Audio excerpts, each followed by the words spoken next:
Drama kolosal. Andre Andi Lumut. Kelas 1 SD Anwatesari. Tinggal, oke.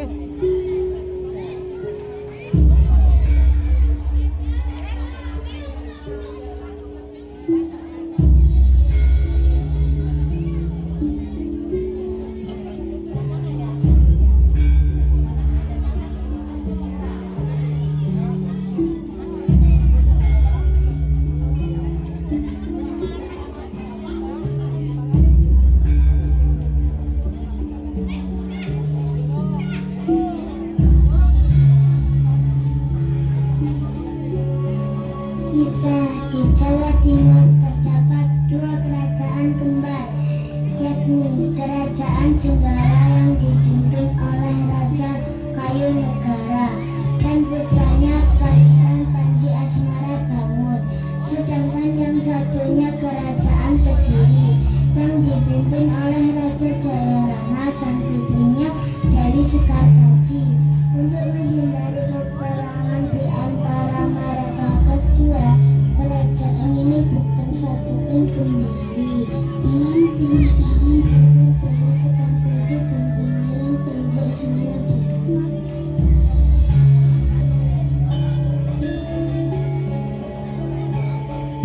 Demi menjaga pertanian ketua kerajaan, maukah engkau kunikahkan dengan Dewi Sekartaji? Baik ayahanda. Bagaimana engkau putriku? Apa kata ayahanda? Dan pernikahan pun berlangsung dengan meriah. Namun tak lama setelah pernikahan tersebut berlangsung, Kerajaan Jenggala diserang oleh Kerajaan Musuh.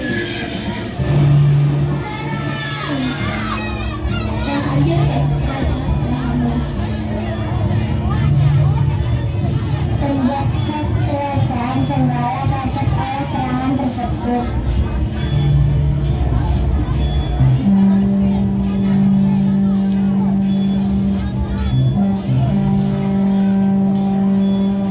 Jangan musuh menyerang, harus segera melapor. Pertempuran sengit antar kedua kerajaan tak terhindarkan. Dewi Sekartaji ketakutan melihat kerajaannya diserang. Sepertinya kerajaan bakal kalah, aku harus bersembunyi.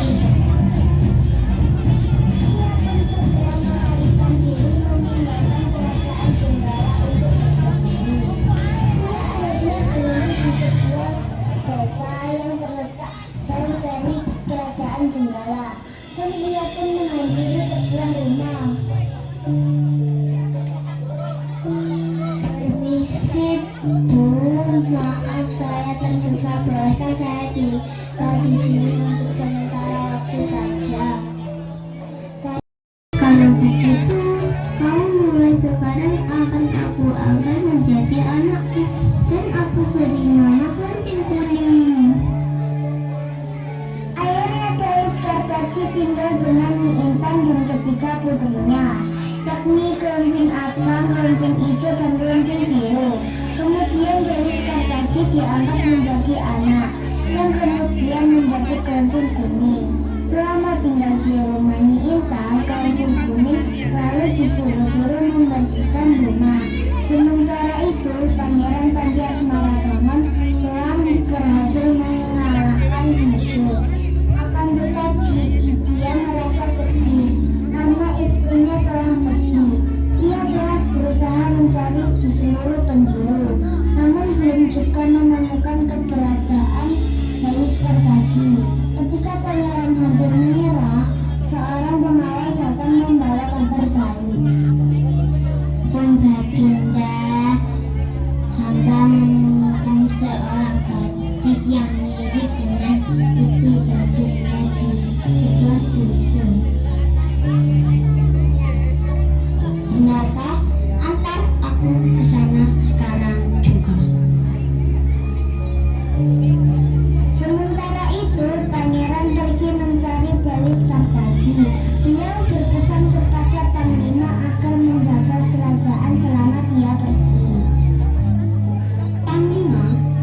kau jaga kerajaan ini selama kepergianku. Baiklah juga kerja, kau akan berjaga dengan baik. Bersama dengan pengawalnya, Pangeran Panji menuju ke desa yang dimaksud. Dia menyamar menjadi pemuda yang tampan yang mencari jodoh dengan nama Ande-Ande Lumut. Setelah perjalanan panjang, mereka telah tiba di desa Gagapan. Di desa itu, ia tinggal di sebuah pondok kecil milik Mbak Randa yang baik hati. Tinggal di sini, ngapain? Tujuan kalian bertemu. Kakak, di seberang desa ada sayembara seorang pangeran yang mencari jodoh. Suka ya kak? Kunti kuning akhirnya ditinggal sendiri. Dia pergi ke sungai untuk mencuci pakaian-pakaian kotor.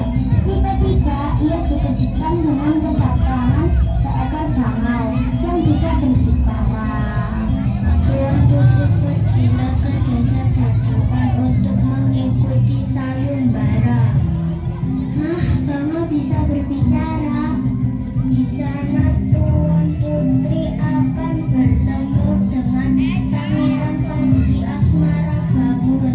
Bawalah cambuk ini jika sewaktu-waktu Tuan Putri membutuhkan pertolongan. Tuan Putri boleh menggunakannya. Tunggu. Belum sempat kunting kuning membalas ucapan bangau telah pergi meninggalkannya. Benarkah yang dikatakan bangau tadi? Kakanda sedang mencariku atau sedang mencari istri baru? Aku harus memastikannya. Ia pun segera pulang ke rumah untuk bersiap-siap. Sementara itu, Kelenting bersaudara terhenti di sebuah sungai yang lebar dengan arus yang sangat deras. Kemana ini kak? Harusnya jangan deras. Tidak ada kapal yang lewat. Entahlah, aku juga tak tahu bagaimana cara kita menekan di sana. Tiba-tiba seekor kepiting raksasa muncul dari dalam sungai.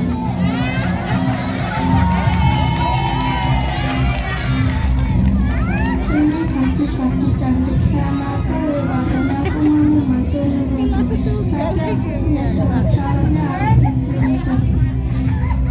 Kunting bersaudara pun berdiskusi. Kita ikuti saja persyaratan itu agar kita bisa segera menyeberang.